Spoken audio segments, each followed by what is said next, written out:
할렐루야. 오늘 하나님께서 사도행전 10장 9절과 20절의 말씀을 가지고 참과 거짓이라는 제목의 생명의 양식을 내려주셨습니다. 우리 함께 나누면서 귀한 말씀의 잔치를 시작하도록 하겠습니다. 본문을 함께 읽겠습니다. 이튿날 저희가 행하여 성에 가까이 갔을 그때 베드로가 기도하려고 지붕에 올라가니 시간은 제6시더라. 시장하여 먹고자 하며 사람이 준비할 때 비몽사몽간에 하늘이 열리며 한 그릇이 내려오는 것을 보니 큰 보자기 같고 네 개를 메어 땅에 들이었더라. 그 안에는 땅에 있는 각색 네 발 가진 짐승과 기는 것과 공중에 나는 것들이 있는데 또 소리가 있어 베드로야 일어나 잡아먹으라. 죽여라 그리고 먹으라 하거늘 베드로가 가로되 주여 그럴 수 없나이다. 속되고 깨끗지 아니한 물건을 내가 언제든지 먹지 아니하였사나이다 한데 또 두 번째 소리가 있으되 하나님께서 깨끗게 하신 것을 내가 속되다 하지 말라. 이런 일이 3번 있은 후 그 그릇이 곧 하늘로 올려가니라.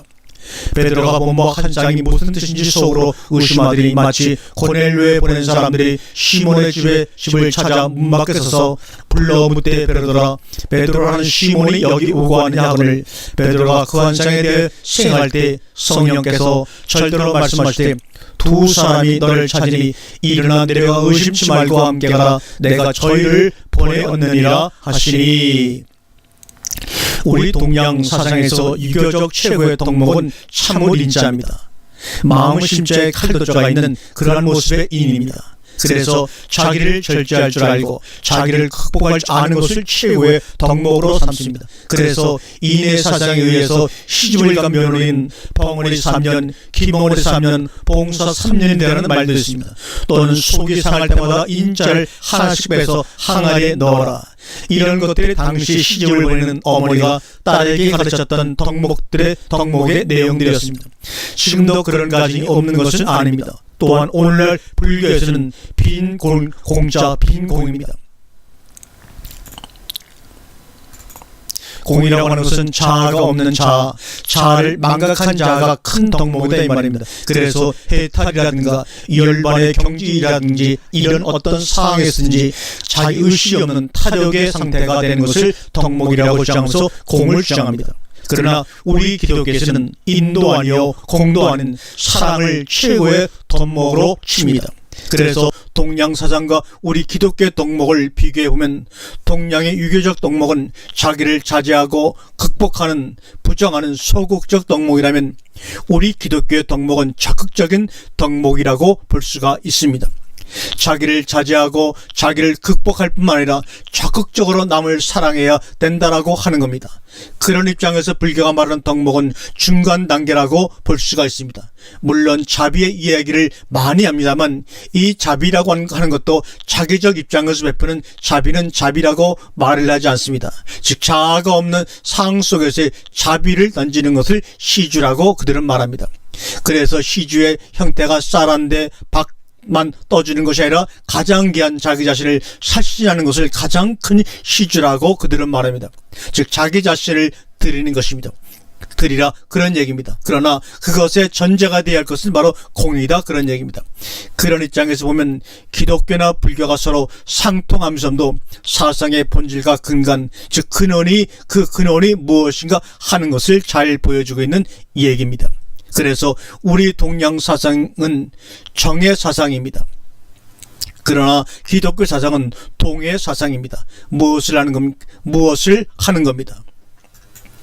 그런데 불교 사상은 동양과 서양 사상의 중간인 정중동 사상이다라고 볼 수가 있습니다. 그래서 불교를 연구해보면 교종과 선종으로 나누어집니다. 자기를 다스리고 자기를 가르치고 자기를 훈련시켜서 자기가 부처의 경지에 이르러야 하느냐 아니면 구체적인 행위 즉 자비를 베풀므로써 어떤 경지에 이르러야 하느냐, 다시 말하면 벽만 쳐다보고 있어야 된다라고 주장하는 사람들과 구체적으로 행동으로 무엇을 해야 한다라고 하는 거기에서 깨달음 그 자체가 부처가 되느냐, 아니면 깨달음의 경지에 이르렀어도 계속해서 수양을 쌓고 가르침을 받아가면서 결국 부처의 경지에 이르러야 하느냐 하는 문제를 가지고 선정과 교정 양파 간의 대립을 이루고 있습니다.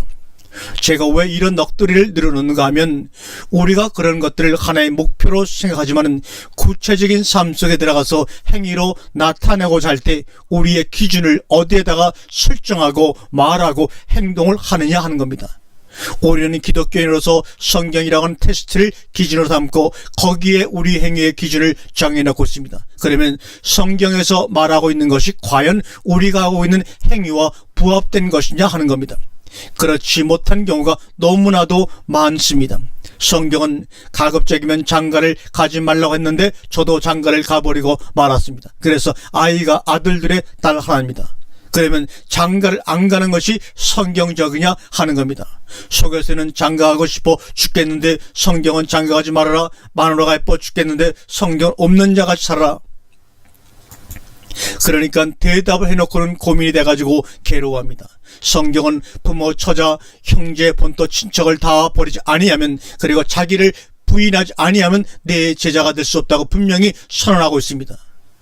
우리 기독교는 동양 사상의 덕목이라든지 불교 철학의 최고봉을 다 지난 다음에 그 다음 단계에서 사랑하는 사람이 되라는 겁니다. 그러면 도대체 기독교에서 말하는 사랑이라는 것이 뭐냐 하는 정의를 먼저 내려놓고 시작을 하자는 얘기입니다. 왜냐하면 기독교라는 것은 모든 행위의 근원이 사랑에서 출발을 해야 한다는 겁니다. 사랑하지 않는 것은 죄다 이 말이죠. 내가 천사의 말을 하고 내 몸을 불살하게 내어 줄지라도 사랑이 없는 행위는 그것은 아무것도 아니다라고 주님이 정의하고 있습니다. 그러니까 사랑이라고 하는 정의부터 분명히 내려놓고 시작을 해야 될 것 아니냐는 겁니다. 사랑에는 미움이라는 것이 전개되지 아니해야 합니다. 미움이 전제될 수 있는 사랑이란 사랑이 아닌 것입니다. 사랑이란 상대적 개념이 아니고 그렇다고 절대적 개념도 아닙니다. 사랑은 조건적 개념이 없습니다. 그리고 일방적 개념도 아닙니다. 중요한 것은 사랑을 가지고 있느냐 하는 겁니다. 사랑을 먼저 하기 전에 내가 사랑을 가지고 있느냐 하는 겁니다. 왜냐하면 사랑하는 것은 사랑이지 내가 하는 것이 아니기 때문입니다. 따라서 내가 사랑을 가지고 있을 때 나는 없어지고 사랑만 남아 있는 겁니다.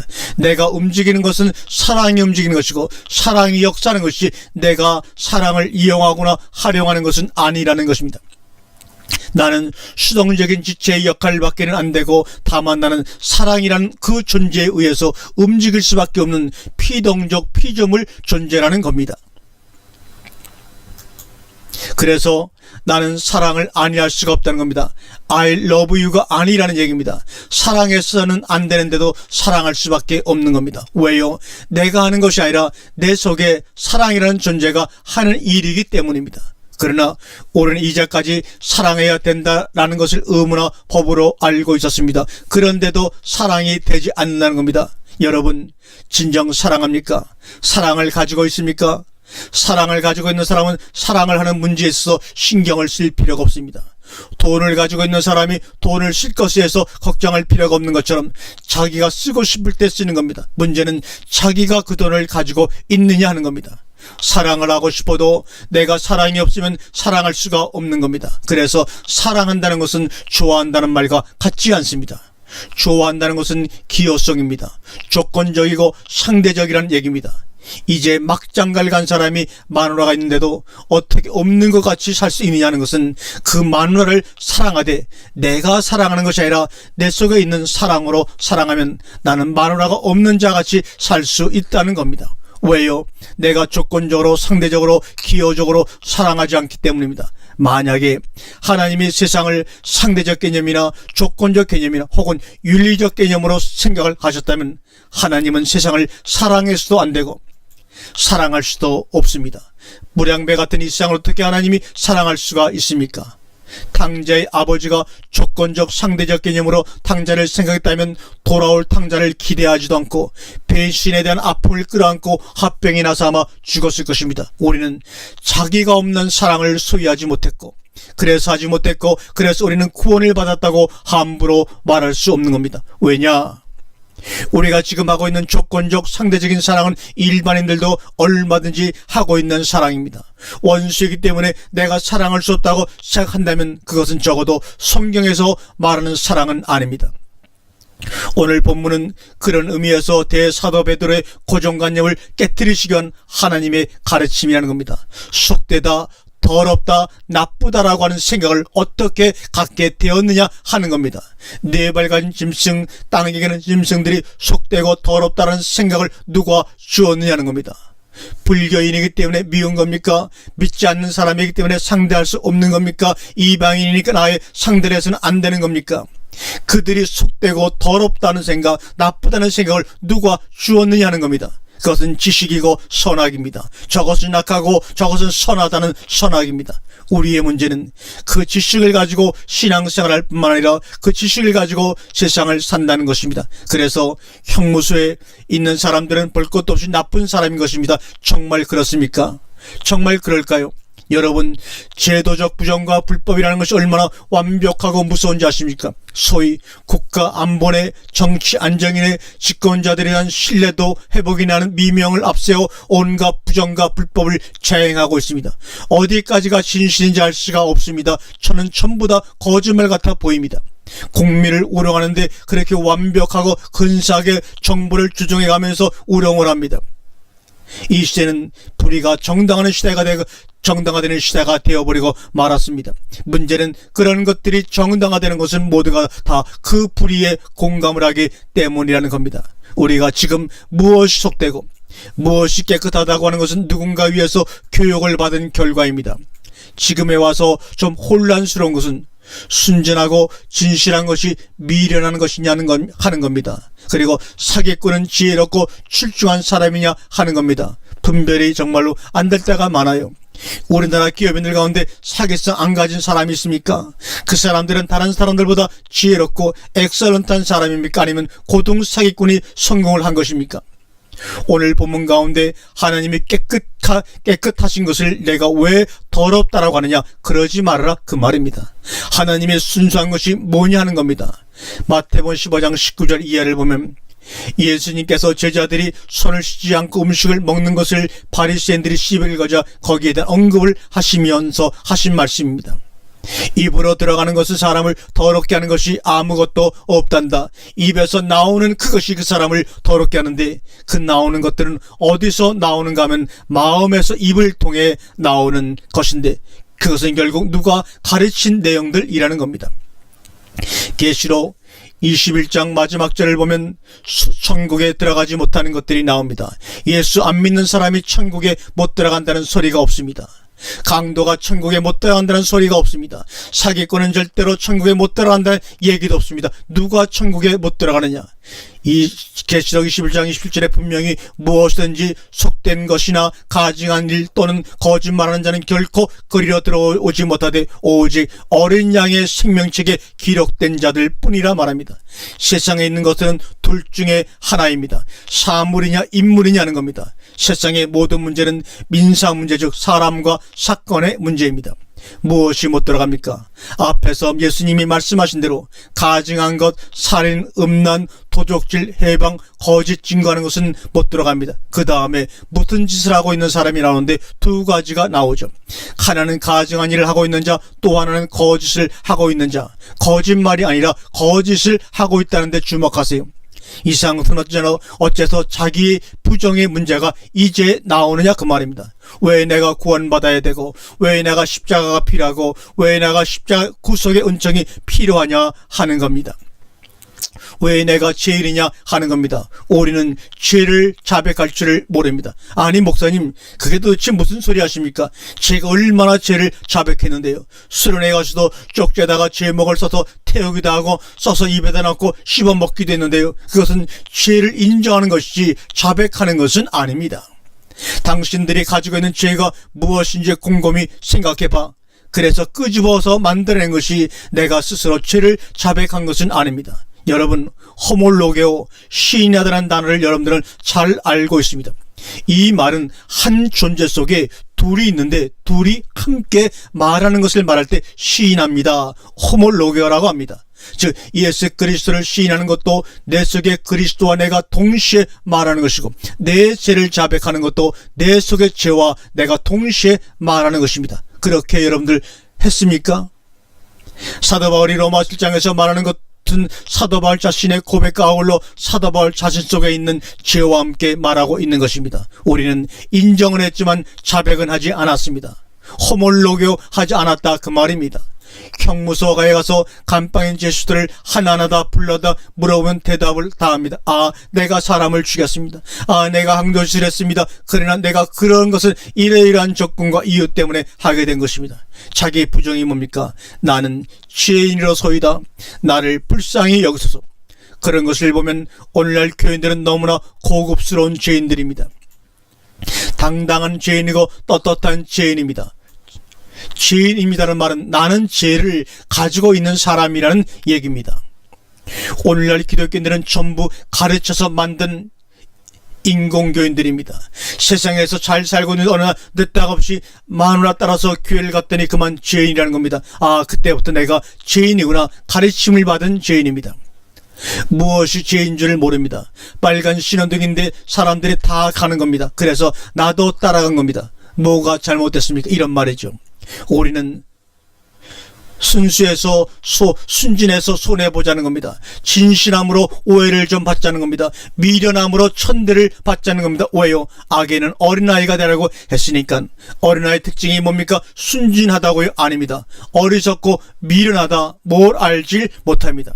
그러나 세상 사람들은 너무나도 잘 압니다. 그런데 그 잘하는 것이 무서운 죄라는 것을 알았으니 미련한 어린아이같이 되라는 말입니다.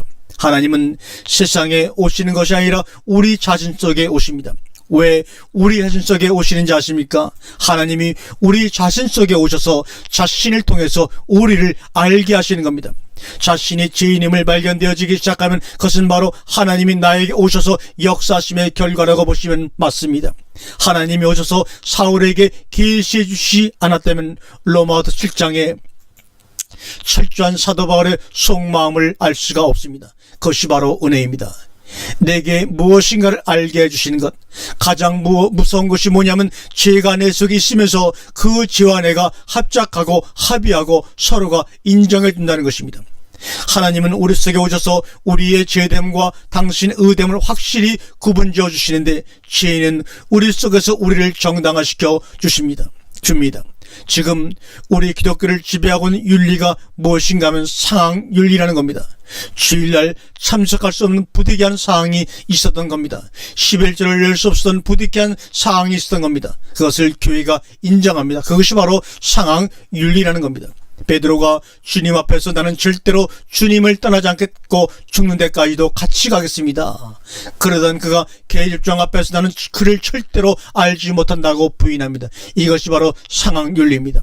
먹는 날에는 내가 하나님 같이 되어 선악을 알게 될 것이다. 내가 신학교를 가서 4년이나 7년을 공부하면 훌륭한 목사가 될 수 있을 것이다. 내가 열심히 공부해서 사시에 합격을 하면 검사가 될 수 있고 변호사가 될 수 있고 판사가 될 수 있다. 내가 예수를 잘 믿으면 천국에 갈 수 있을 것이다. 이런 모든 것들이 다 상황윤리입니다. 모든 것을 상황윤리에 걸어서 몰아버리면 사람은 하게 되어 있습니다. 그런데 이 상황윤리는 우리 인간을 약하게 만듭니다. 상황 속으로 몰아 넣어버리기 때문입니다. 그래서 우리는 그 상황윤리에 상황에 따라 울기도 하고 웃기도 하지 않습니까? 행복해하기도 하고 불행해하기도 합니다. 그것은 곧 어떤 존재가 우리를 가지고 놀고 있다는 얘기입니다. 다만 나는 놀이개요 꼭두각시일 뿐입니다. 그래서 저 여의도 벌판의 큰 교회 목사님은 10만 명이든 40만 명이든 손에 그물을 잡고 당기기만 하면 되는 겁니다. 왜요? 그 인간성들이 무엇이고 교인들이 무엇을 좋아하는 걸 다 압니다. 손잡이만 잡고 끌어당기면 오는 겁니다. 그 뒤에는 누가 있느냐? 기는 놈 위에 뛰는 놈이 있고 뛰는 놈 위에 나는 놈이 있어서 같이 땡기는 겁니다. 주여 주여 믿습니다 하면 사람들 속에서 믿음이 막 솟구치는 것 같은 겁니다. 축복 주시옵소서. 그러면 안에서 축복이 폭풍처럼 막 쏟아지는 것 같은 겁니다. 뭡니까? 영화 한 편 보고 울고 웃는 것이나 설교 한 편 듣고 행복해하고 될 것 같이 믿는 것이나 뭐가 다릅니까? 우리는 어디에 가 있습니까? 너희가 무엇을 버리고 광야에 나갔더냐? 바람에 날리는 갈대냐? 바람이라는 상황에 따라 움직이는 갈대냐? 하는 것을 묻고 있습니다. 주병 상황이었던 간에 나는 나입니다. 북풍 한선에도 발끝 벼랑에서도 독이 청청하는 소나망구레처럼 왜 우리는 그런 존재가 되지 못하느냐 하는 겁니다. 돈 때문에, 환경 때문에, 사람 때문에 울고 웃고 조건 때문에 불평하고 원망하며 그러게 이 생을 살아왔습니다. 그러나 이제는 그러면 안 됩니다.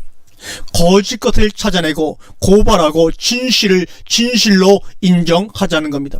그리고 진리를 소유해야 합니다. 진리를 사고서 팔면 절대로 안 됩니다. 그래서 성경은 진리를 사도 절대 팔지 말라 하신 겁니다. 무슨 말입니까? 우리는 우리의 환경과 상황에 따라서 얼마든지 진리를 팔아버립니다. 우리 목사들은 부흥회 가면 당회장 목사님들이 주문을 합니다. 이번에는 교회 건축 헌금을 해야 합니다. 이번에는 교육관을 지어합니다. 그러면 목사가 자기 양심을 팔아버립니다. 하나님의 말씀을 전하고 와야 할 목사가 헌금을 거둬주고 와야 하는 겁니다. 그래서 이 시대가 무서운 것은 하나님의 말씀까지도 어떤 상황이면 가차없이 팔아버리니 하나님이 무엇을 맡기고 주실 수가 있겠습니까? 아빠가 피땀 흘려 이런 사업을 자신 놈은 창기하고 말아먹어 버립니다. 어떻게 맡기느냐는 겁니다. 우리는 나는 하나님을 알았다, 나는 하나님 말씀을 알았다, 나는 하나님 말씀을 듣는다라는 허위 속에 나를 팔아먹지 말라는 겁니다. 들은 것은 들은 것이고 된 것은 된 것입니다. 들었다고 꼭 된 것은 아닙니다. 하나님의 말씀의 들음이 얼마든지 내게 유익이 되지 않을 수도 있다고 성경은 말씀하고 있습니다. 우리는 영혼을 생각해야 합니다. 여기서 살고 끝나는 것이 아닙니다. 기독교인이 된다고 하는 것은 한 시대만을 생각하는 것이 아니라 영혼을 생각하면서 영원한 사람이 되어야 합니다. 그러려면 존재 자체가 순수해야 합니다. 얼마 전 우주 생성 원리에 대한 다큐멘터리를 보면서 깜짝 놀란 사실이 있습니다.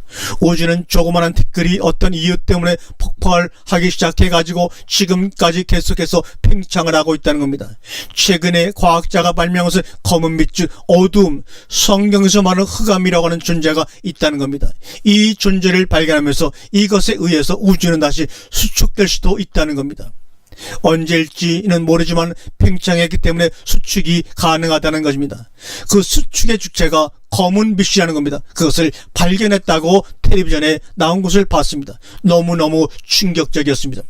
창세기 1장이 사실적으로 풀어지는구나. 스티븐 호킹 박사의 빅뱅의 원리가 점점 사실화되어 가고 있습니다. 잠꼬대가 아닙니다.